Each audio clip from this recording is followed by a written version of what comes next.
said that in farming you need a couple of things. You need soil, you need people, you need sun, and you need water. One of the biggest issues at the moment in the UK and internationally with farming is water. And if you look at the potato sector, it's amazing that some crops, they get watered up to 14 times just to get a main crop. And is that use of water the most efficient? Is there another solution? Well, we're going to meet Andrew because he thinks he's got the solution. Let's go find out.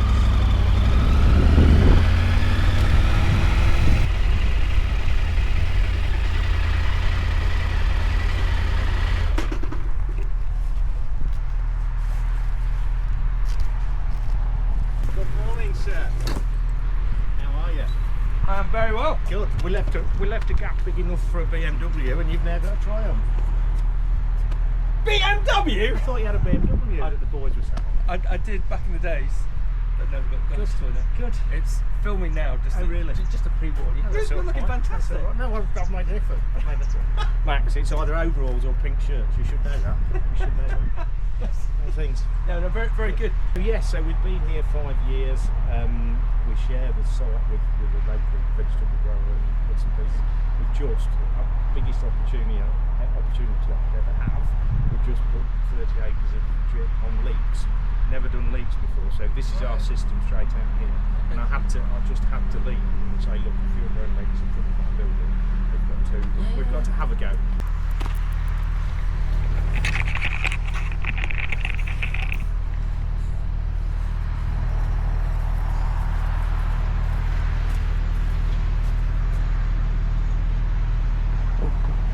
We've just been setting the world to rights, and that was a lovely off the cuff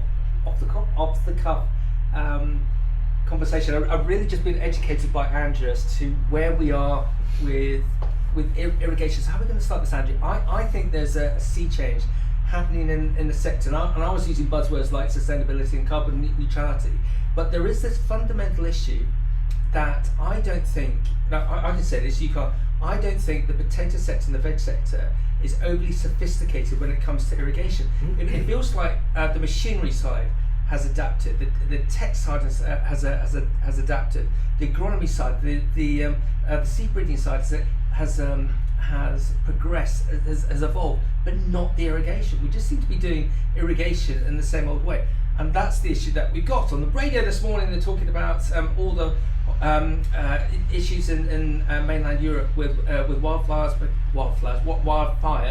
because of climate change. Here we're definitely seeing a change over the last 2, 3, 4 years alone. Irrigation's got to change within the potato and the veg sector. We can't keep on building reservoirs and irrigating as we have done, because it's just not compatible as to where we're going environmentally. So surely the solution is drip. We think we're one of the solutions, Max. You know, there's a lot of work being, and we saw it last week up at Potatoes in Practice, there's a lot of work being done with drought-resistant varieties and varieties that don't have scab and things like that, but there's still a lot of other varieties that we do need to work with. You know, I've told you that we're looking at Scotland, and one of the things with Scotland, because Scotland say it's always wet, and we've got back to where I was 7 or 8 years ago with the hard sell. How do you sell it to somebody who doesn't really want to irrigate? You know, and you've just said irrigation needs to change.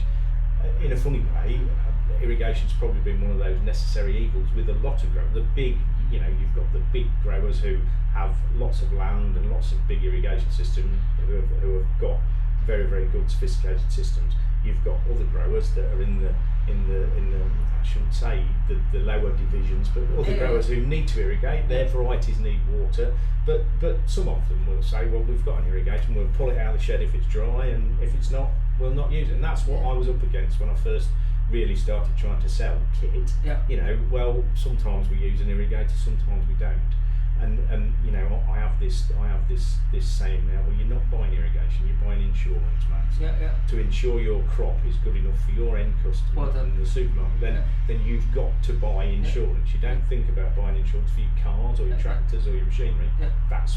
But also to cut across it, isn't there this fundamental issue that these larger farmers with this infrastructure, they might not have the water. No, well, this is where we're getting to, and we're seeing the likes of Elvedon building big new reservoirs and things like that. And I think I said to you a few minutes ago, we've had a situation where we've used all of our water up, and we wished we'd probably just done 3 applications a week instead of 5, and we would have stretched the water out. You know, we've got some great crops that we've put 4.5 inches of water on, and we've got a great result.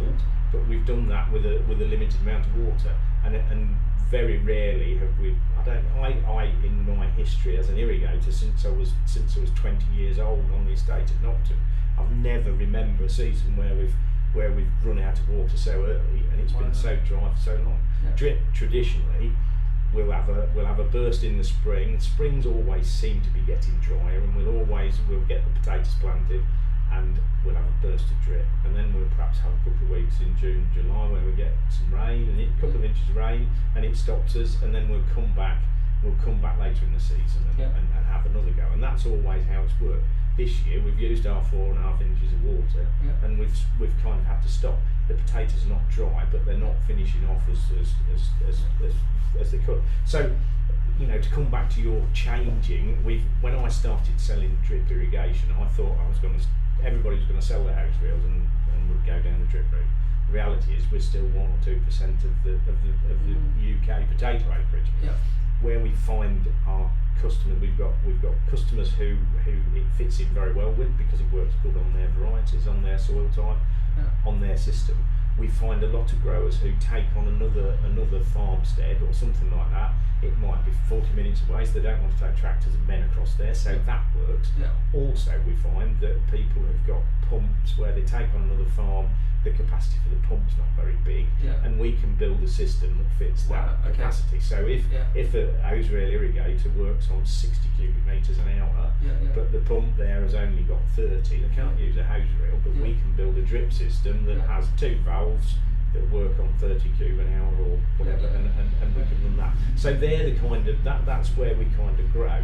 And I said to you earlier, you know, it's about once we've changed the mindset of a grower, manager, then once they open their mind to it and they see the other possibilities, I've said for a long while, Max, you know, water will become a secondary function of drip tape over time. We know I don't think we'll ever see chemical applications through pipe, but we know we can put fertiliser through. Some of our growers are doing 80% of their fertilisation through the drip pipe, and you know, there's biological things and nematodes and things like that. Nematodes don't work particularly well because the emitters and the filters knock out the live nematodes. But we're doing a lot of work with Branston here. They've got Lincoln University are listening to what's going on in the potato ridge and think, you know, some of this stuff's supersonic, Max. You know, it's way out of my pay scale. But they're listening and they're working out whether actually when we wet the ridge, whether we slow the activity of microbes down for a period of time, and that's the same with a hose reel and all the other bits. But there's a saying that there's so much profitability held up within the supply chain of agriculture and fresh produce. And if you look at irrigation, standard irrigation, the cost of it, and especially with the scarcity of water, if you committed a contract to a big buying group or a retailer and you have got enough water, whilst actually in a parallel universe, if you'd adopted drip irrigation, you're going to be in a far better place in the long term, because you're not using as much water, and you've got that availability to. And what I liked what you said earlier is that you're operating a sort of try before you buy model. That if a grower wants to put some hectarage down, you've got this system where you'll look after them, and then you'll have a catch up at year's end to see how it went, and then they can go again. So you're here for the long term. This feels like it's evolution, not revolution, and you've already got some very big names signed up. It just feels like this is there's more of this to come. And if anything, if any of these early adopters, they've got to get aligned with you now. to get the benefits of it, especially if we continue to have these hot years as we seem to be. I think the early adopters were where we were when we first started. I think we see new adopters every year who see it on the back of what the neighbours are doing and where we are. And you know, a drought always drives the thing. And I just said to you, everybody I've seen this year said, Andrew, you must be making a fortune because it's dry. Max, since COVID, it's more and more difficult for me to source equipment. It takes 12 weeks now to get kit. So if you decide on the 1st of March you want to put drip in, it's too late.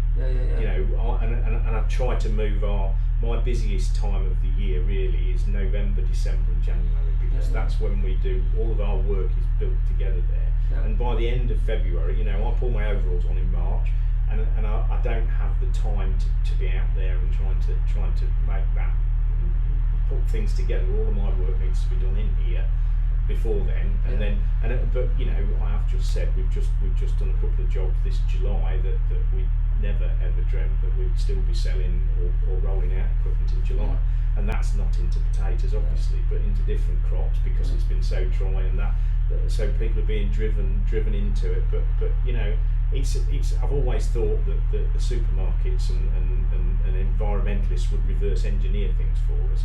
I think we've got farmers now who are coming at us, and the whole thing, you know, there's a real. It feels like we're at a point where the whole thing really just could go. And we've, you know, I said we've simplified the systems. Our system now is like a Meccano set. You know, we've the systems are better. They're ready to roll out, and we package them so that people have got them. We draw instructions for people, but you know, 80% of what we do, we're still doing the work for the growers. So the service, the support, you know, all of my customers will say, we see Andrew in his overalls from March to July, and then we see him in a pink shirt somewhere for the rest of the year at Harrogate or Potatoes in Practice or wherever. So that, you know, that's the thing. So just walk us through the basics, Andrew. So how does it work? Traditionally, Max, tape was laid on potato planters. So the tape would run off the back of the tape, the potato planter, and into the ridges. If the planter ran out of soil in a lower part of the field or a heavier part of the field, then the tape came out and you'd go for 20 or 30 metres without the tape being covered over. So that was an issue. We also had environmental issues. Amistar mist on the sprayer when you've got somebody riding on the back of the machine, monster and dust, all of those things, and I could see that wasn't the way forward really. I worked with another guy who was a partner in the business, and Marcus said, Andrew, we've got to do something about these machines. We've got to come up with something to make this easier and to do it individually or separate from the planter. So we started building these machines. We built a 2-row machine first. Effectively, very simple. The silver hood sledges along the top of the potato row, and the tape spools off the spooler down through the machine and into the soil, and then it's buried in the hood. So these hoods, the hoods are fully adjustable. We try to leave the ridge just the same as the farmer that we're working for has left them when he planted them, and that's why we've made them adjustable. Some growers have tighter ridges, wider ridges, smaller ridges. So we're fully adjustable, and we can move in and out. We then realised that if we're working on separated land, as good as GPS is, and everybody now more and more so relies on GPS is not always right for our machine. So we may have a potato planter that's planted 2 rows. We can get the middle 2 rows are always in the right place because we're driving over them, but the outside ones probably aren't. So we've just, last season, we've invested in side shift mechanisms, so we can adjust, and the guy that rides on the back, he works a hydraulic lever there, and he can adjust each unit sideways. So we always work with 2-row planters, 4-row planters, and we found that we were doing it okay, but this has given us a bit of extra attention to detail, so that we don't, you know, in very extreme cases we'd drag the ridge down, or the units would be running sideways. But you know, we've got lots of movement in there. The things swing sideways and just find their own position on the ridge, and when you go over a central headland or whatever, they just line themselves up and go again. So all self-built, all locally built. There's a guy at Hull Beach now building machinery for us, young engineering business, and George now builds some machines for us, and everyone's different. There's a heap of them across there, Max. We've got 4 potato machines, 4 6-row potato machines, and 1 farmer-owned one that we can pull on if we need to. David will let us have his machine if we get stuck. And Andy, you know what I'm going to ask, because I'm sure a number of people will be thinking the same thing. Could this fantastic innovation machinery be incorporated into the planter, or is it a bit like asking a combine to be a baler as well? Is it just a step too far? I think it's a step too far for the operator, really. And you know, you can, Max. We could still, and I think, if I'm honest, planters have come a long way in the last 10 or 12 years, and we've got hoods with pressure on. You don't always get, or you don't now get the situations where the tape will roll out and they won't have soil in them. So we could, there's no problem with us putting it on a planter. If a specific grower said, look, we want to lay our tape, then we could incorporate it on a planter. But basically, you just put the tube and the tape insertion bit inside of the planter hood. So it's not out of the question. Andrew, that's what I love about you. Nothing's a problem. No, it's never a problem. We never see a problem. We always see a solution. We always see a solution. So we have 2 key machines in the business. The tape laying machine. Yep. As I said, we've got 4 6-row machines of these. We've got 2 triple row bed machines for the onion business. And again, I said to you earlier, as a contractor and doing what we're doing, it's critical that we get that tape laid when we're between the potatoes going in the ground and the potatoes coming through the ground and emerging, and it's a critical window for us. So I've probably got a machine and a half too much, but I can't afford not to have that. And as we get more acreage, I'll have to build another machine, because I can't afford to be without that machine. We need to be able to go. I said to you before, we had one grower, a new customer last year, and we ended up there with 3 machines one weekend just to try to catch up and get there. But the logistics of all that, Max, our biggest week last year, we had 19 people out and about on the road, you know, a couple of people on the back of the machine and a driver, and so the logistics of all that is, especially when you're working at Woodbridge and now Montrose, you know. So 2 machines in the business. That machine lays the tape. This machine is a dual purpose machine. In its present form, it's been winding tape up. We've wound the tape up, which we create this wheel ball, which I'll talk to you about in a second. There's a central mechanism that is 4 bars. The ends pull off, the ram pulls open, and the bars collapse inside the roll, and we pull the bars out, and then the roll's like that, and we wrap it up and tie it up. So this wraps the tape up, but in the springtime and in the autumn, it also doubles with some metal bobbins across there. I'll show you, with some lay flat pipe on. So we reel all of our lay flat pipe out. Lay flat pipe's heavy and clumsy, and you know, we've got to be aware that we could hurt people. So the lay flat pipe is all collected up. It's all deployed and collected up on this reeler, and then we put the side sheets on and use the same machine to wind the tape in, and the guide just moves across and reels the tape onto the reel. This is ready to go to recycling, basically. So it's wound up. There's about 6 acres of tape on there. 6 acres. So previously the machines they opened on a cone. The cone opened and the reel dropped down, and then it was a bit like digging smoke with a teleporter. It was all over the place, really. So we needed to. That was okay, and you know, the disposal methods weren't probably as good and as strict as they should have been.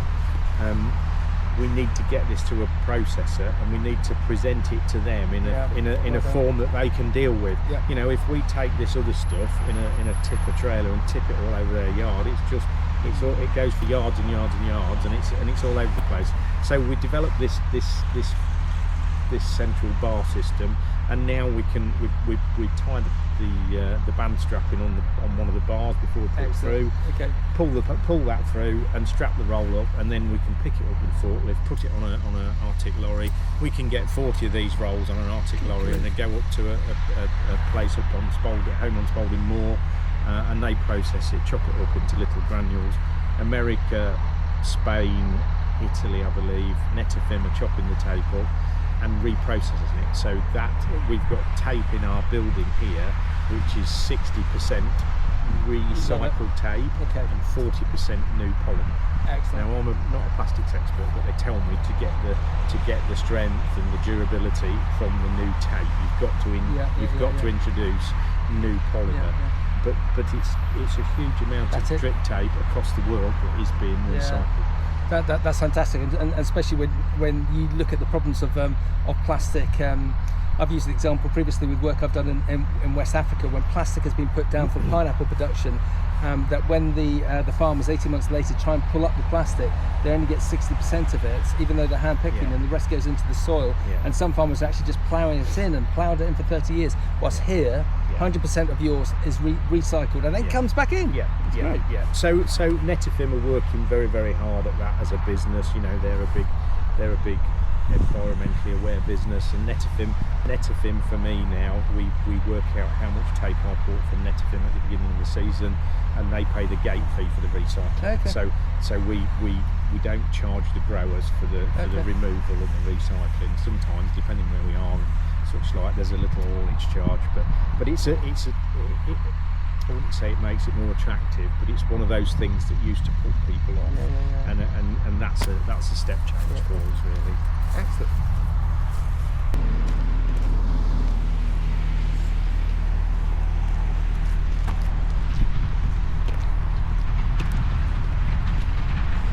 It's quite a good mixture, isn't it? That amazing pylon and your gear. It's all about power, isn't it? But it's how you deliver the power. It's certainly under power. So, Max, we've started working with Euromachine, an Italian company, and I keep saying I don't want to do the hard sell, but Euromachine they're making some great little pumps. They've also got this unique river screen system, which it's really, this floats on the water, so you can abstract water in really shallow waters on the river, and it's fish friendly, eel friendly. It won't turn now, it's actually on the ground, but this rotates, the spray bar rotates it very simply. You pump, the pressure pumps back through there, rotates on the spray bar, and it's got a series of spray jets in the middle of there which wash it all the time, so it's washing the fish and the eels and things off as you go. Never seen one before. So we've got one, it's on my LinkedIn page, but we've got one working down near Duxford on a reservoir that they've not taken water out of for 7, 8, 10 years. And they rang us this year and said, look, we've got this river, this reservoir full of weed, and it just blocks up the suction on the pump. We need something to stop this happening, and we've got a river screen down there working this year for the first time. There's been some in the UK before. Another guy was selling them, and still does, to be fair. But they're a unique thing. But some of the things we see in our filters from little fish, you know, there's the little fish that we take up, and the little fish that you take up in the irrigators. It's all, that's about the environment. This is the selling, the area for sales on this is the environmental, rivers people and such like. And the volume it can extract, it's not. It is comparable with other systems. Yeah, no, absolutely. You know, you can run 2 hose reel irrigators off that. I think that one's good for about 180 cubic meters an hour. Wow. But there's different sizes to suit the scale of what you're doing. But yeah, it's a really sort of exciting machine. This Max this is never going to be in anybody's research documents and things like that ever, but this is when we talk to growers about where they get the benefits of drip. This for me is what we see, and this is the Andrew Howseman theory, if you like. Best silt, Whole Beach, you know, around Whole Beach there. Some of the farmers that are growing on the best silt there. 25 tonne of Maris Piper potatoes, day in, day out, year in, year out. Not quite sure this year without irrigation, but that's what you can achieve without too much trouble. And I always say, I can't lay straight in bed if you've got that kind of soil. I'm doing the wrong thing trying to sell you drip irrigation. And I'm honest about that from the start. There are places where some of the marginal land, so if you go through a soil type profile and you work through the different soils, then this is what I think you get in a potato crop. So if you've got 70%, 60% of your soil, I started from the wrong end. We get better results from drip on marginal potato soils rather than the best soils. Okay. That's what I should have said. Okay. So in marginal soils, where you've got areas that will only produce 16 tonne or 14 tonne, actually getting the water properly on those, and I will assure you now, the heavy places in some people's fields this season have never been wet. They've never ever been wet. Where you've got a little ploddy area or a dip, you talked about Jack in an earlier thing, talking about the fens not being level. Where you've got those dips, they've never been wet this year because the hose reel, you can't wet clods. You wet the clods, or the clod takes the water, but the potato, it's gone. By the time the potato gets it, it's gone. So these areas we lift up to a better average line, if you like. So we will achieve 20, 22 tonne to the acre by lifting these bits up there. That bit will never come down, but we can bring these bits up to a better level, and that to me that's where you get all of your benefits from. Well done. And using the line again, there's so much profitability held up within the supply chain. In this respect, it's the efficiency of it. You're raising the efficiency of the field. By deploying absolutely the drip. And Max, it's the old theory, isn't it? When you appointed me to David Burgess's business years ago, it was a fantastic business, but it was just about trying to find those improvements and trying to improve that business, and that was my job then, and that's what I think we can offer people, and that's what we can do. And if you're growing 1,000 acres and you can make things better, you perhaps only need to grow 850 acres to achieve the same thing without the rent, without the seed, without the fertiliser, and somebody wins. Irrigation, your insurance becomes cheap then. That's the theory. So thank you. So the realisation that actually a strategically aware farmer, if they're growing a particular hectare of crop, they could actually do more with less. They could have lower crop in the ground, less machinery, less manpower, but actually have more yield because of something as simple as drip irrigation. You've got a 5,000 tonne potato store to fill, and you can fill it on X acres or Y acres, then that's where that it's just trying to get people to look at it a little bit differently. Everybody we speak to comes and says it's too expensive. The first thing they say when they come on the stand, it's too expensive. Hopefully in 20 minutes we can convince them that they maybe should just think about it a little bit more, rather than having that it's too expensive. And again, the model that you've got of try before you buy, my words, try it for a season, and if it works, go again and do that 3-year, 5-year plan as we talked about. Andrew, where are we? We are at a little village called Ashby. We've called to see Tim Allen of Patrick Dean Limited, part of the Auburn farming business.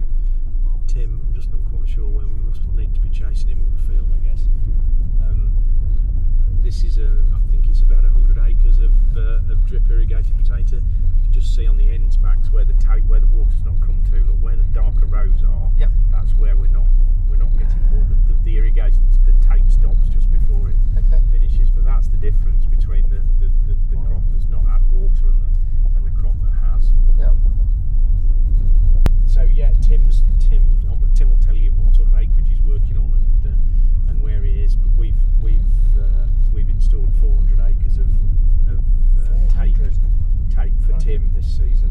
That's not a trial. That's beyond a trial. No, that's big. That's big. That's a commercial venture. That's big. Yeah, Tim's one of our bigger contracting customers.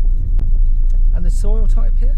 This is what we'd call Lincolnshire limestone heath. So traditionally, over the years, people would say, well, drip irrigation doesn't work on the limestone or the lighter lands, but Tim's making it work, and he'll tell you all about the results he's getting and such like.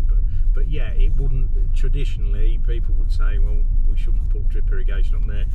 People used to draw this like candle, like the flame of a candle, which was where the water where the water would go down through sandy water, and on a water retentive soil it would be more like an onion, and the water comes out. But there's different things we do with controlling the system and running the valves for different periods of time that we can manage that. Tim will talk to you about how he does that. I'm not involved in Tim's management. Hello, Tim. Morning, how are we doing? Very well. Yourself? I'm Max. Max, nice to meet you. You All too. right. Very well. Good. Morning, Andrew. You got the assistant. Got my little helper with me, yeah, absolutely. How you doing, mate? All right, good, thank you. How are you? Yeah, not too bad, I think. All right. Good. All right. So, Tim, tell us about you, and segue that in nicely to your relationship with Andrew and drip. Yeah. You've got a lot of drip going on here. Tim, Yeah, we have, yeah. we're not looking for a hard sell. I think we Yeah, said yeah, to you yeah. before. Yep, It's yep. more about raising the profile of drip for Yep. me. When I saw what Max was doing and the opportunity for Max to roll up on his motorbike and to take some pictures and do these bits and pieces which we can use for our website and so on and so forth, I just thought this is a great way, especially in the dry season, Yeah, absolutely, to just lift the profile. Yeah, I've said to Max twice this morning, I think, I don't think we're going to be looking for work next year. No, can't imagine so. But it's more about it's the frustrating bit is for me, we're still only 2 or 3% of the UK acreage. We also struggle to get funding when there's lots of funding being thrown at various different things. That's the bit that sticks in my throat. How do we get hold of more money and get somebody to connect water shortage and something that might actually give you something that, or reduce some of the impact that we're having as agriculture PLC on water usage, and that's more of what it's about for me than obviously people know who we are. Can I and have a what we're go? doing. Yeah, go for it. But actually, I would also, from where I see it, as a sort of an outsider looking in, when I've visited farms and seen that their potato crop has been irrigated 14 times, and actually the potential waste of water, but the Huge, yeah. when drip irrigation, there's an initial cost and there's the initial buggerment of getting it set up. Yeah. But environmentally, to not have that wastage of water and all the on costs, it would look to be. It would look to be a logical thing to investigate drip irrigation, whether it be through Andrew or someone else. There's numerous reasons I do it. Water efficiency is definitely a massive one, but management is a huge reason. So just our basic background. So Patrick.Global Limited. Can we walk towards the crop? Yeah, by all means, I'll bring my fork with me, just in case you want to have a dig. Thank you. I'm we want to show off your crop of the year. Yeah, look at that fantastic marriage pipe crop. And Andrew and I just awarded it crop of the year as we came in. So I'm farm manager for Patrick Dean's, where we have sort of 3,000 acres in this area of arable farmland. We do about 700 acres of potatoes each year. 700, wow. All for the packing market, so it's all about quality for us. Quality is sort of the key driver, really, to make sure that we can get them into supermarkets. I started managing the potato side of the business 7 years ago now. We were already doing drip irrigation at the time, but at that time we were doing about 500 acres of potatoes. We were only doing about 30 to 40 acres under drip irrigation. The rest of it was all with boom and reel and rain gun irrigation. And pretty much as soon as I came into it and as soon as I saw it, I thought, this is awesome. I didn't previously have a background in potatoes. That's that mindset moment, Max, that I talked about. You get somebody like Tim that sees the potential, and it just clicks for him, and then you get other people who don't see that. What's if I'm being cynical? My dad's done it this way. My granddad's done it this way. A little bit. Sorry, sir. Yeah.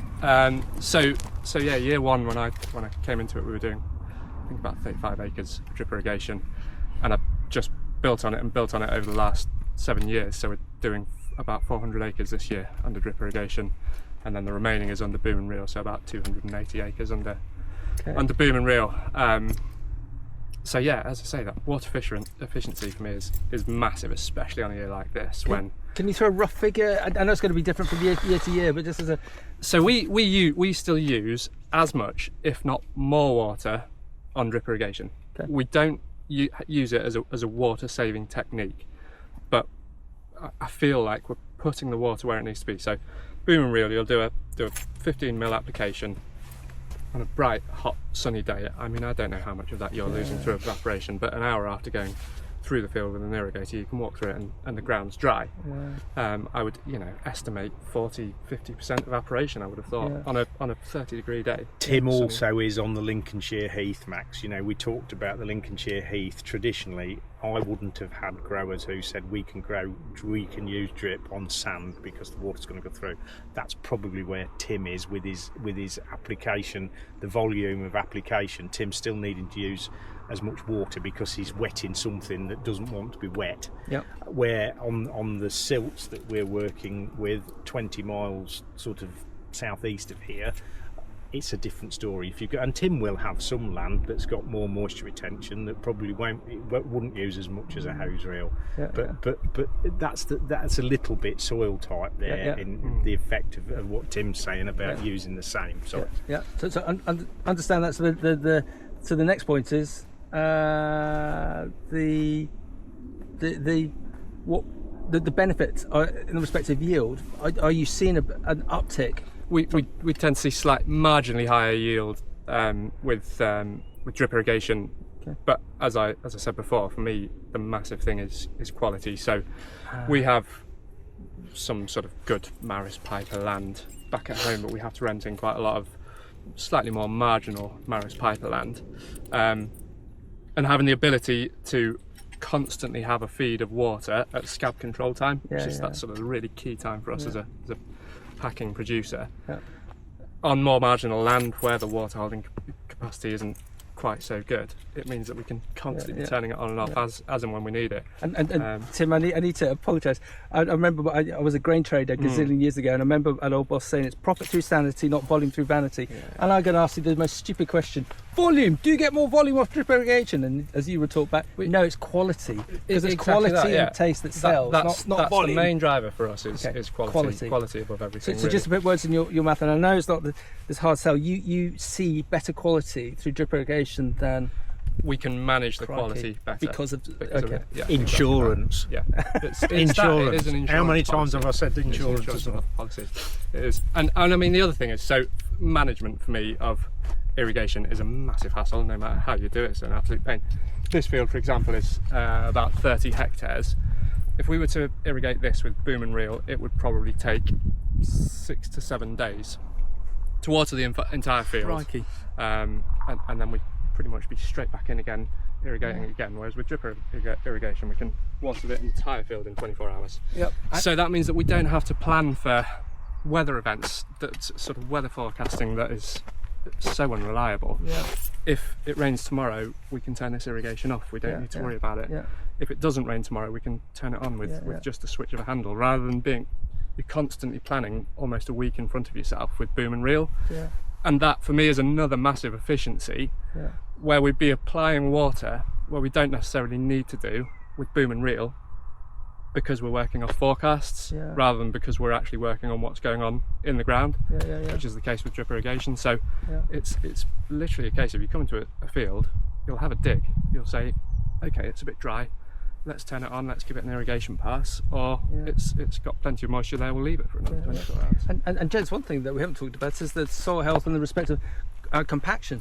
All of that tractor movement that's just happening all the time. You can see, I mean, these tracks are pretty impeccable for irrigation tracks on potato fields. If you go into one of our boom and reel fields, you've got 1.5 foot of ruts. Tram line, you usually see it in the tram lines, Max.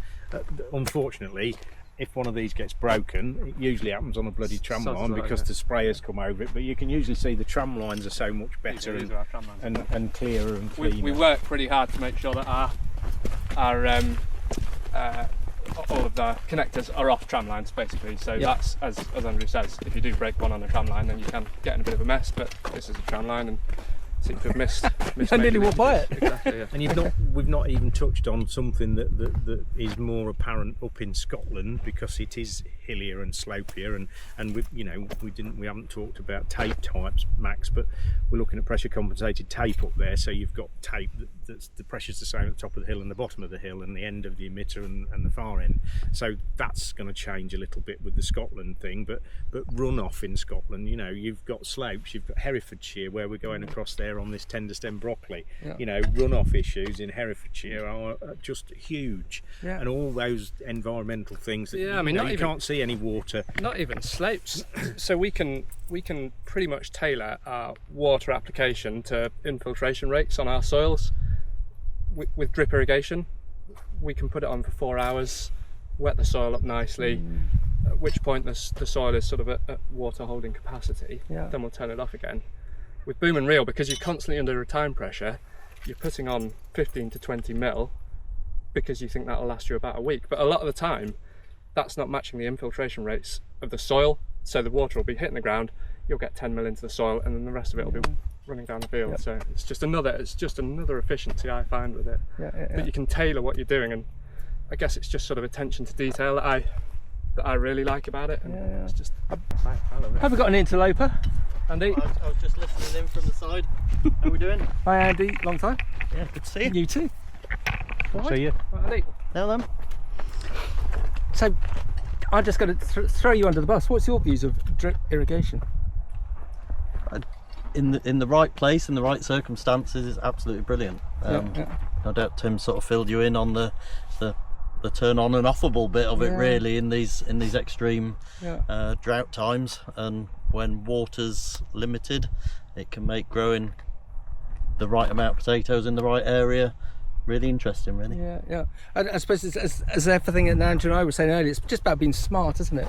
To be able to have this, and as we were saying earlier, it's like insurance. It's going to be very beneficial for growers this year. Why do you think more farmers don't adopt drip irrigation? Well, traditionally people have invested in booms and guns, and so when you've got that water and that infrastructure around you, it's a mindset change to then go to the expense of a setup like trickle. I think where people have made the step is where they've gone to be growing some of the higher value crops and getting away from the standard. That's been their first sort of step into, well, let's try trickle to grow that premium crop. And then once they've seen what it can do there, they then maybe roll out across, and rather than buying that new reel and gun, then step by step a transition towards more trickle, I think. Because where Tim was very, very good, I asked Tim this silly question about yield, to get better yield, and Tim very eloquently put me back on a box and said quality, to get better quality. So it's not yield that counts, it's quality and taste, isn't it? Yeah, absolutely. It's all about the quality, and getting that irrigation on at just the right time. Particularly on things like scab control, it's essential, really. Max, you just mentioned taste, and one of my things I said to you earlier, I've often said to people, water will become a secondary function in some situations for drip. We did a long while ago when I was at Bartlett's, we did some selenium enrichment work with Debbie at when Debbie was at Sainsbury's, and I believe, you talk about taste and different things, nutrition. Andy's in, Andy will tell us all about this in a minute and what Branston are doing, and it's off the scale, as I said earlier, but some of these things that it's possible that we might be able, we were putting fertiliser on to try to increase selenium in potatoes, and that was the nutritional value that we were changing. And I think that's probably where the next 10 or 15 years will take us in terms of different things. And we've got a system here, once you've put it down for water, you've got an array of other different things that you can do to utilise it, and that's one of the things that one of the benefits that I see coming that we haven't even scratched the surface of. And Jez, before we start digging out in Tim's beautiful potatoes, here's a question, and I've just got to be careful how I word it. I don't know if you're aware, there's two big bread makers in the UK are looking to collaborate because bread sales are going down, because the consumer and the next generation aren't interested in bread. Potatoes, how can we keep potatoes exciting for 72 million people in the UK so they continue to buy Tim's amazing produce? How can we keep the consumer excited about potatoes? For me, it's consistency and taste, and we've got to put great tasting varieties in front of consumers. And probably as an industry, we've been guilty a little bit of chasing that yield, but unless we get the taste in front of consumers, then people will turn away from it. it's about every time they buy that pack of potatoes that they're pleased with how it cooks. Yeah, but I'm going to have to start paying him a license fee. There's a fantastic greenhouse grower, general manager, MD, called Richard Diplock, and he runs a brilliant business down in the south. And I did a broadcast with him a couple of years ago. And as he said, very emotionally, if you get a young child to eat a tomato fresh, you'll have them for life. So Tim, what's your view from what Andy's just said? Again, how can we keep the consumer excited about potatoes and keep consuming potatoes for life? Yeah, I think Andy's probably hit the nail on the head, but I think the world is much more conscious about what they're eating nowadays, where it comes from, homegrown produce, the nutritional value of it as well. Yeah. And I think if we can champion that with potatoes, the sort of the carbon benefits of potatoes as well, when you look at the amount of carbon used to produce a ton of potatoes, for the nutritional value is actually relatively small. I think there's lots that we can champion about it, but it's just doing it in the right way, and that's Andy's job to get it through all credit to Branston. Right. Morning, Neil. This is Neil. He's the man who runs the irrigation on drip. I wouldn't go that far. He's the wizard. He's the wizard. Absolutely. Yeah. Oh, I don't know about that. Yeah, I got a bucket of bits. That's for sure. Yeah. But so here you go, Max. For an example, at the minute we've got Neil running 400 acres of drip irrigation on his own on a sort of weekly basis, whereas with Boom and Reel we need minimum 2 men, 12-hour days every single day, 2 tractors. Manpower is so Neil, you're running 400 hectares with a bucket. Bucket and scissors. What more does a man need? It is the greatest thing you need for this job is these. There you go. Wow. There's a pair of decorator scissors. And that's in a particularly difficult season, obviously, with the heat. Yeah. You know, with the heat and the shortage of water and stuff. I mean, all the things that Tim will have said. But yeah, I mean, it's and I mean when it's running well, it's you know, easy peasy.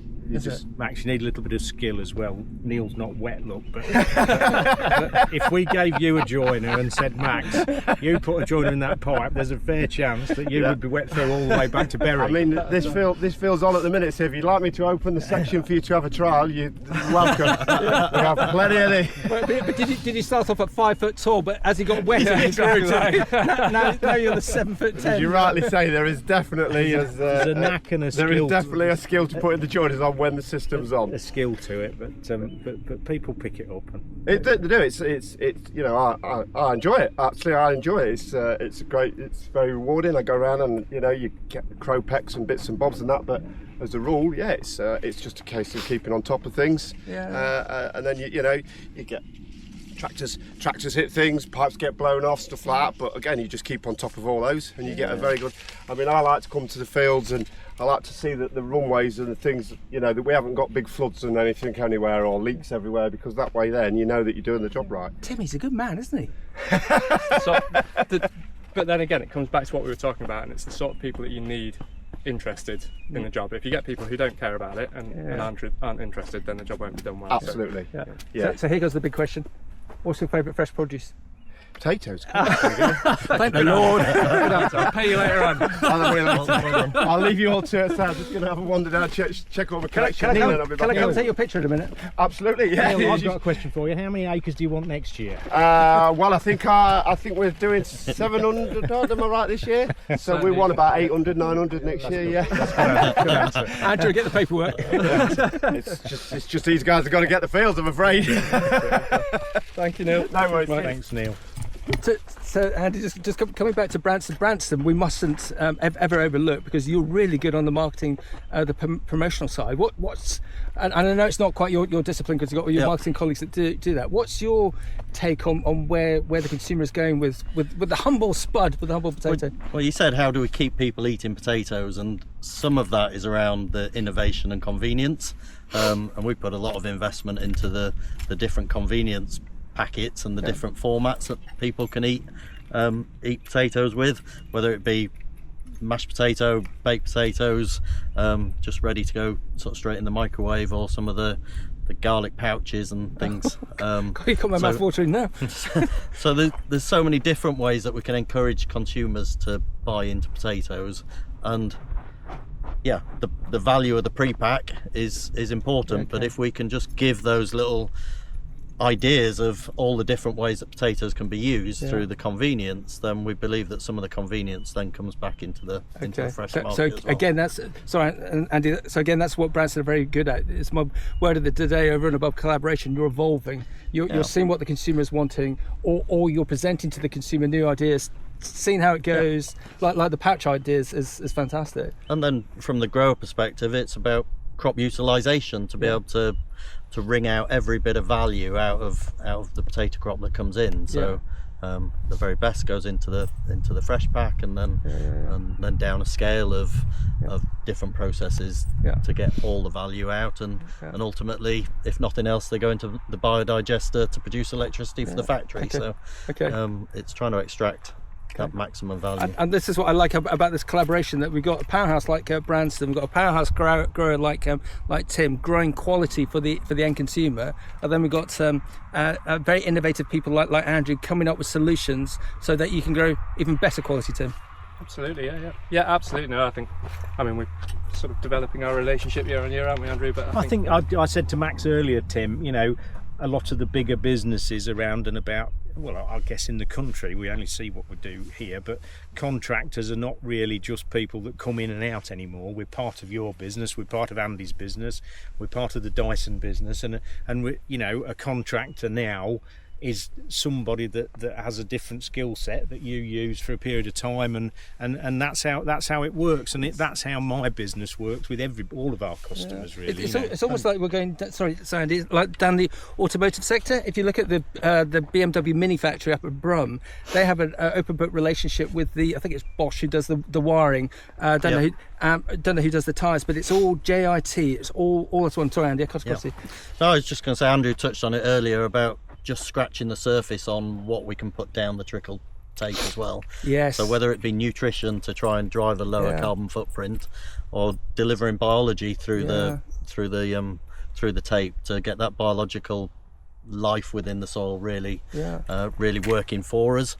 And we're still scratching the surface on what we can and can't achieve through that. So Tim, I'm guessing that would excite you to be able to. So we could be stood here in 5 years' time, and not only have you got no booms going across the land, you've got no sprayers or fertilizer, because it's a big ask. But it'd be great, wouldn't it?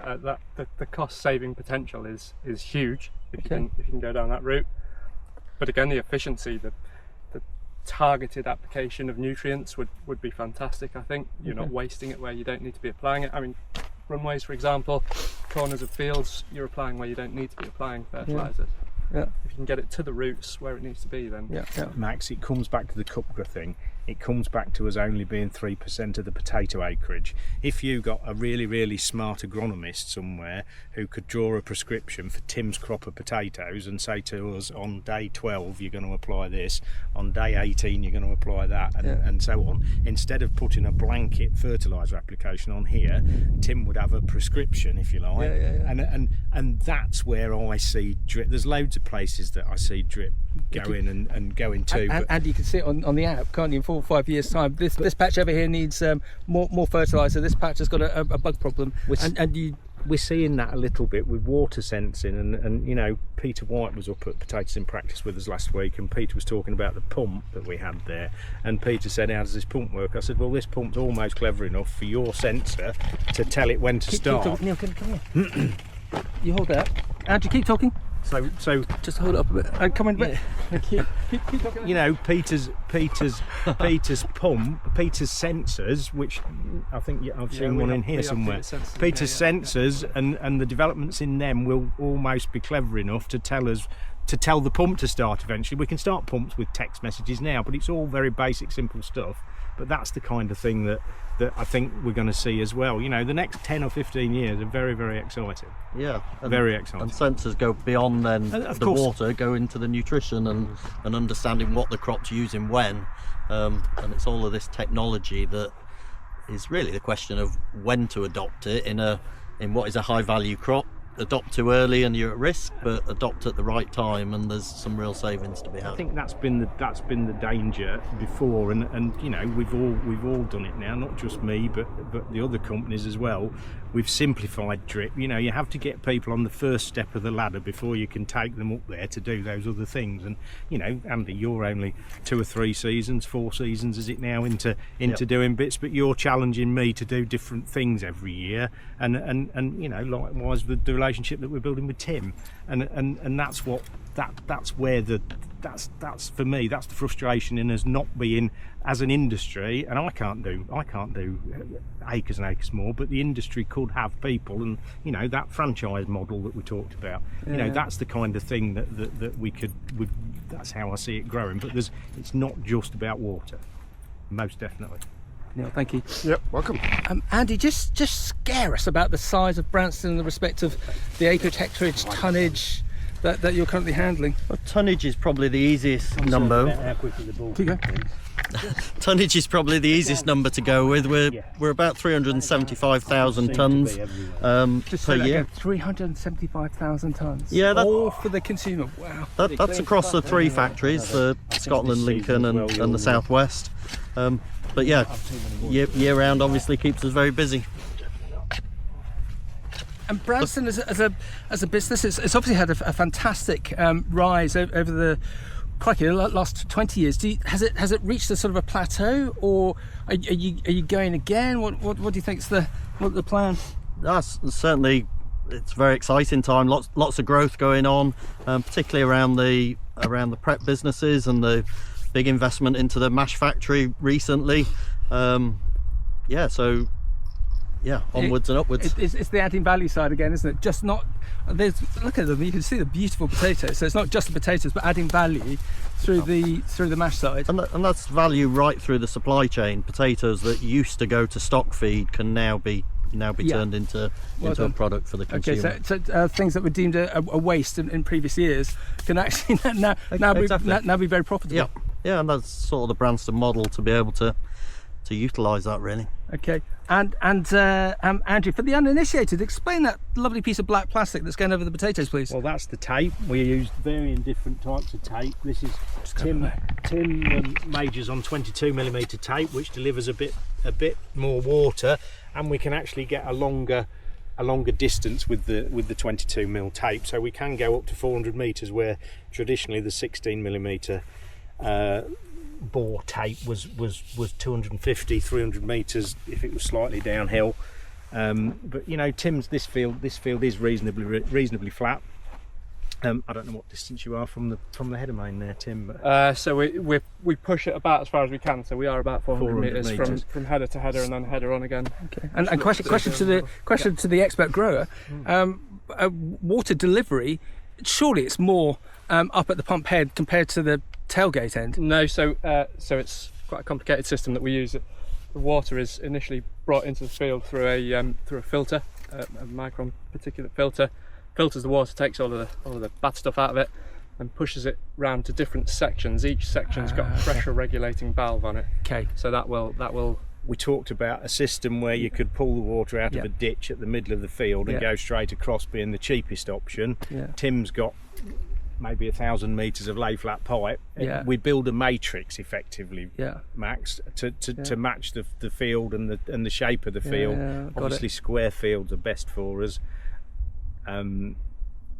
Complicated fields are more difficult. Andy, another stupid question from me, wasn't it? Of course, the managing this crop, Tim and Andrew, like it's a baby, isn't it? It's such a high value crop that so to do all that planning, because Andrew, you were talking about this earlier, weren't you? December, January, March. You're doing so much in the way of field planning to get this all orchestrated, so you get this sort of success. We've got both ends of the scale here, Max. Tim does his own planning. Tim rings me up and says, Andrew, I need so many rolls of tape, and I'd like you to come and lay so many acres for me. That's how Tim and I work. And Tim draws his own maps. Andy will tell me where his fields are next year. I'll start to draw the maps. We'll sit down and agree the layout and where we are, and then so I have a bigger input in Andy's sort of formatting and the starting process, really, and that takes place in December and January, and then you know, we've started. I don't think I told you the COVID story with tape, but in COVID, first year of COVID, we had our first lorry load of tape was trapped in Italy for 12 days. They wouldn't let the driver move because Italy just closed down, and we'd started drilling onions. We've got no tape to lay. So that really sort of spooked me a little bit. So we've gone to the growers now, and we have an early delivery plan. So the tape arrives with me in November, December. If I move the tape forward, of course we have to pay for it earlier. But all of my customers come to me and help me with that. And you know, we have an early payment plan where we have to pay on the 1st of February. When I first started, I didn't charge Andy for his tape until March when it was in the field, because I didn't feel like I'd done the job, or that was right. But we've had to do that to make sure that we're in the right place. So COVID changed things a little bit for us, but tape comes from Italy, Spain, Israel, 3 main suppliers in the business, and yeah, we place it now. It would be much easier just to use one, but we place it where it's best and where the longer fields are, and things like that. So we've got it gives us flexibility. This is a 30 centimetre emitter, so you've got a little hole every 30 centimetres, and it just does what it says. It drips like a leaking tap in your kitchen. And the ultimate challenge is really to get to that so it's reusable. Recyclable at the moment. But if we can get to that being reusable, that's the real. So this is on Andy's whiteboard and the respected drip irrigation. So 5 years down the line, to be able to put fertilizer and other nutrients, other products down, and have it to be recycled. So it's already recycled, but reused. So that we're not having to invest in new tape every year, and that has the environmental knock-on effects as well. So if we can get to reuse, then brilliant. That's, Max, where we need funding and help. Somebody needs to come and say, look, we need a project to do this, and you know, maybe it'll happen in collaboration with Branston and Tim and things, but we need machinery. We've got to develop a different machine that will pull this tape out gently. And you know, our problem is when you pull that tape up, you're pulling it from under the soil and between the leaves and things, and you know, it's inevitable that there's damage. And the biggest risk is that if we install second-hand tape and then there's a problem with it, we haven't got another chance. That's the danger. That's the real big risk. It's like not blight spraying. But James, the frustration I've got, I'm completely crossing the line here. We've got certain businesses, especially in America, that received $1 billion of funding to grow crop in a shed under lighting. All that money's gone, when actually it could be invested in this sort of technology for the benefit of the grower, the consumer, and unless you tell me otherwise, we don't need $1 billion US to create a solution for this. Max, my real frustration is with the little robot companies and things like that have come along. You know, we both of us have worked with Belinda and Agri-Tech East, and you see some of these companies that are getting so much money, and they're not practical, they're not scalable, they're just so difficult to see where they're going. But again, we've got something that can start to bridge this gap between dry years and water use, and it's a struggle. We could get money, but it would take me 3 months of my time every year to sit down and go through that process. You know, the process is getting better with innovate funded, farmer-led research. The process is getting better, but it's a slow change, isn't it? Andy, the one up in Scotland, you know, I keep referring to Scotland because we've been doing this work up in Montrose, but there's a grant up in Scotland that's just been released, and the grant is for £20,000. You know, before, when I've applied for grants, it's for £20,000 if I spend 80. That's been the difficult bit. I've got to spend a big lump of money to get that grant funding. Now, I've not done anything with grants for a number of years, but it looks like the Scottish thing's changing a little bit, and they're offering somebody £20,000 to do that. Gentlemen, we don't know. There might be someone looking at this video who thinks, I want to get involved in something that's actually going to do some good. Feed the country, feed's been doing the rest of it, feed the world by using water in a far better, appropriate way to grow fantastic quality such as this. Andy, I'm going to throw you under the bus again. You as the ultimate customer of Tim's product, what's your take at an initial look at that crop? I know we're not near harvest yet, but what's your initial take on the quality? Yeah, we're looking at really nice Maris Piper there that wouldn't traditionally be grown on this this land to that sort of skin finish without the ability to get water on little and often, and that's what trickle gives that solution to be able to do. So Okay. yeah, they look fantastic. And gentlemen, just to wrap up, same question that I asked to Neil, but I need you to all answer in the same breath. After 3, all answer together. What's your favourite fresh produce? Potatoes. Thank the Lord. So, Andrew, we return back to base, and you're going to show off your crop of not potatoes. No, unfortunately, this is leeks, but it is on our doorstep. So we're going to talk you through the system and how the modular makeup of the system we can expand or contract or whatever. You use this lovely phraseology. It's like Meccano. Yeah. Max, one of your kids could do it. Max, Meccano, it's like a Meccano or an IKEA wardrobe.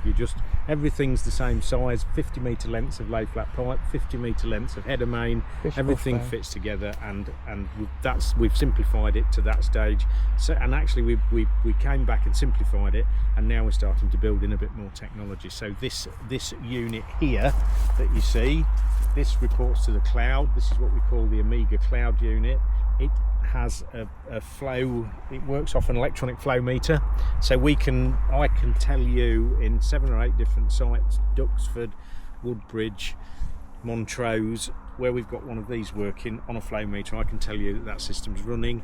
That also draws you a graph, so at the end of the season we can go all the way back through the whole of the months. We can do rate of water per day, per week, per month. So it can almost produce your irrigation return almost. This is our first move back towards complicating and technology really. Filters are quite simple, all work on a automatic flushing system, 2 filters, this one flush while that one operates and vice versa. All works from an app on your telephone, so you can monitor what's happening with the flushing and whether you need to stretch that period or reduce it depending on water quality. So yeah, filters reasonably straightforward. Amiga tells us what's happening. Pressure reducing valve, so the water will come out of the underground main there at about 7 bar through the filter. We need 6 or 7 bar for the filter to work properly and clean itself properly, and then we reduce down here to about 3 or 4 bar. Then we go down our 50 metre lengths of lay flat pipe.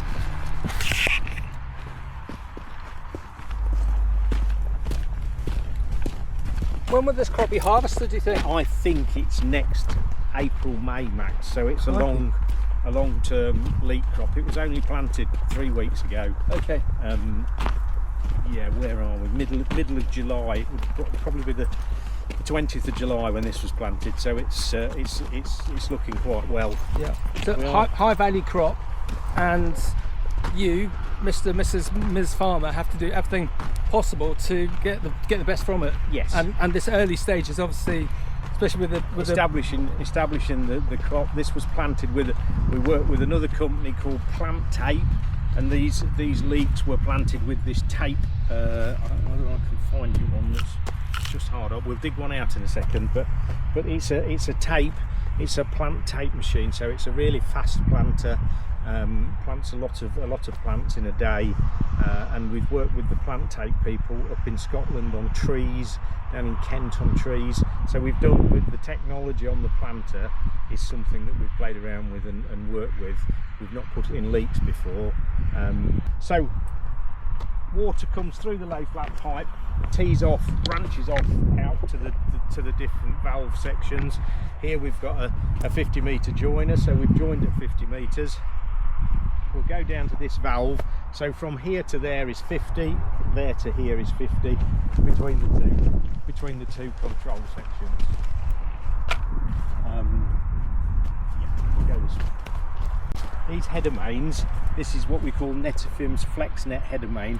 We used to use the big old black pipes which you've just seen at Tim's. Tim's system was a forerunner to what we do now with FlexNet, but the FlexNet headers are all punched at 1.83 centres, so they all fit in the bed. And the biggest job that me and our lads do when we go somewhere is making sure that all of these centres are in the bed and aligned, so that the tractor can come up with the tram lines and such. I can't see a tram line, that may be a tram line behind us, but the sprayer can run over here all day long, backwards and forwards over there and run through and spray and do fertiliser and whatever else they need to do. So that's the key to us getting, and that's, I think I spoke to you earlier about a 90 degree. We always put the header main at 90 degree to the crop. So we've driven through here with a tractor, driven the headland through, and then we drop the pipe on that headland, but that's driven at 90 degrees to the row of the crop, so that all of these stay in the same place. Yep. And we can realign them. We've made a T-piece system so that we realign the headers every 50 metres to get back into line again, because as I said before, GPS is not always as good as we think it is, and it does run out of line sometimes. Yeah, I'm just trying to remember. I think the variation on GPS at this level is it 3 inches, 6 inches. Whilst military is two. I've got to go to metric. Is 2 or 3 centimetres, but this isn't military. Yeah, I'm not sure, Max, really. But so we've come down there, 50 metres of lay flat pipe. We put a T-piece in there into another control valve. This control valve operates from your mobile phone. In this field we've got 6 valves. Each valve's running for 4 hours. So 4 hours on, the next one, 4 hours on, so on and so forth. Yeah. Every 4 hours it changes over, and that's all done. And all being well, if those batteries stay live in there, then that stays the same for the season. We tend to end up with them in the shed there in the winter, and you can hear them clicking on and off because somebody's not taking. We try to take the batteries out, but if somebody's missed one of the batteries, then so that's a part of the tape that the planter plants. But we'll find you a better example. There we are. Here we are. So every plant is in a module in that tape, and then the tape's snipped. The machine snips the tape and leaves that plant in the ground. This is a move towards less peat, smaller modules, but they do need water quicker because you haven't got such an amount of matter there to start the plant off. So Andrew, if the grower didn't have your innovative drip technology, what would they be using instead? There's a hose reel and boom parked up down there, look. Right, okay. So that's the alternative, a nice spray with a hose reel and boom. Okay. But we've tried to encourage them down this route. Also, because they're planted late, they're running out of water. Yeah. So it's a this year was the year for us to get it in front of the building, and also to show them that we could use. I'm going to steal the words that Tim gave us on our previous visit. The beauty about drip is quality. Yes. It creates quality. So you can just see this here, whether you're just broadcast irrigating. Here, with that technology that they've got with the new bedding, combined with your drip technology, you can see it's a marriage made in vegetable heaven. Andrew, who we work with the plant tape business, Andrew's convinced, he knows that he's seen the trees up in Scotland, and all the trees are straight and even, and everything's just level, and they're tabletop, and that, Max, you know, we've talked about tender stem veg and things. In my background in a previous life harvesting vegetables, you know, we'd sometimes go through a crop 4 or 5 times. If you can even a crop up, keep it well established and keep the quality good, and you can cut it twice, then that's a huge saving, and that gives you machinery that you can move somewhere else. So it's again consistency and quality that we're trying to achieve. So much profitability held up within the supply chain. Anything that you can do, small gains, small advantages such as this, are going to be ultimately very, very beneficial. Andrew, just to wrap up, what I've learnt today is this is evolution, not revolution. This sort of technology has been around here for a while, but we've needed someone mercurial like you to come along and, oh my God, put all the time, effort, resources, finances into this to make it happen. And you just showed me an amazing leek crop, and you can see when that's harvested next year, it's going to be so beneficial because it's had such a great start because of the drip irrigation. And what I learned from Tim and Andy in Tim's field, if I'm allowed to say it, to me it looks groundbreaking. And Andy from Branston seemed so happy with the quality of the produce of the potatoes that are coming through, all because of drip irrigation. And we all positively challenge you as to where this can go 3 years, 5 years down the line, in the way of not just water but other elements that come through the drip irrigation. But where you are today looks to be very exciting. You're looking to branch further into Scotland. You've got more work coming through this end. As we spoke at the beginning, it feels like, let's call them early adopters, people who want to test your drip irrigation have got to get in contact with you sooner rather than later, because as much as you can scale up, there's only 3% of the UK crop is covered by, when you can just see it's going to be significantly double digit. Have you learnt anything new from today? Max, I learn something every day. And it's always good to get with a couple of growers that are customers and get them talking to somebody else. You know, when you listen to Tim and you listen to what Tim's drivers are in his business towards drip irrigation, and Andy comes from a different end with the evolution and the different things that Branston are looking at and doing, and so on. So you know, there's never a day that you don't learn something. I think you're quite right. We're ready to move through the gears, so to speak, with the business. It's, you know, I was quite late starting, and it's taken us a while to get to a point where things are Meccano kits or IKEA wardrobes, and we can roll those things out without me being directly involved all the time now. And I've got some great people who help us to do all those things and look after it just the same as it's their business. My background in farm management and you know, that great day when you appointed me, or you recruited me to David and Jason, the Burgess family business, you know, there's lots of things through my career that have been pointers, but you know, never would I have thought that I'd be stood here with a drip irrigation business, or trying to promote the drip irrigation principle, really, which is what we're doing, you know, and yeah, I don't know. I've picked up a couple of things from Tim, and it's great to use Tim's ideas to talk to people and say, look, I've got a grower who thinks this is why he does it, and you know, to see his results. Nobody would grow Maris pipe up there without copious amounts of water. It's not marginal ground, but it's ground that a lot of people and 10 years ago people wouldn't have used drip on that land, because they would have said, we can't get the water to wet the sandy soil. So we're evolving every year. And there's lots more to come. You know, the things we talked about with Andy and Tim, it's huge. Yeah, and also where I think it would be very interesting is not only to have farmers, growers approach you.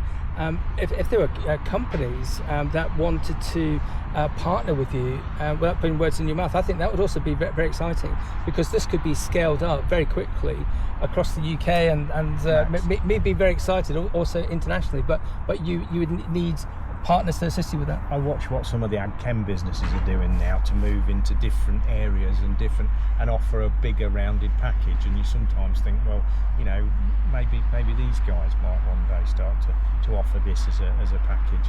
We've just spent 2 or 3 days up at the Potatoes in Practice thing with BioNature, who have just joined forces with Spaldings. Spaldings have got, I don't know how many reps on the road, and Spaldings are actually now marketing the BioNature range of products. So, you know, that's quite a crafty sort of little bit of a marketing thing. It opens it up to a lot more customers. Not that a man selling nuts and bolts will be able to tell you how to put foliar feed on a crop of potatoes, but he can help you to get somebody there, and it's a working together partnership thing, really, which is what agriculture's been all about all the time I've been in. You know, it's changed so much in the last 30 or 40 years, and there's so much more to go. So exciting place for us all. You know, very exciting to see the younger people coming through and taking an interest in what we do, and exciting place to be. And I was going to ask you, what percentage would you like, say 5 years down the line, of main crop potatoes to be adopting drip irrigation? But I don't think that's a question I need to ask you, because to me it is blindingly obvious with people like Tim and Andy endorsing what you do, that it's going to be double digit. It's just going to be double digit, but it's going to be those early adopters who are prepared to trial it, are going to look 3 years, 5 years down the line. They'll see the benefits of it, and they'll be growing fantastic quality, high quality potatoes for the likes of Andy and the Branston businesses and the other potato businesses. Exactly right. I always say to people, Max, I can tell you what this is going to cost you, but I can't tell you what your potatoes are going to be worth. and you know, we just talked about the Bartlett business in 2012 when I left there. I guess when I left Bartlett's in 2012, maybe 50% of the UK acreage of potatoes was contracted. I would think today that's nearer 80. Yeah. And that's changed significantly. So growers know if they do the job right and they can push their yields and they've got a bigger amount for that contract at that price. So it just maybe gives them a little bit more security and things. You know, we've seen the industry go through some ups and downs, and you know, we might see that again this year. But yeah, we just we're here for people to come and talk about, not just about buying, but come and understand drip. Come and understand drip. We do that at all the shows and things. Very rarely do I sell anything at the show, but I'll talk all day for 2 days about you know, show people that chart and try to raise awareness really, and that's where we need to go. And what's the main thing I've learned today? By deploying drip irrigation, it's not yield that counts. As Tim educated me, it's not yield that counts, it's quality, and that's what you get with drip. I think ensuring quality, Max, is what we're about. So there we are. Well done.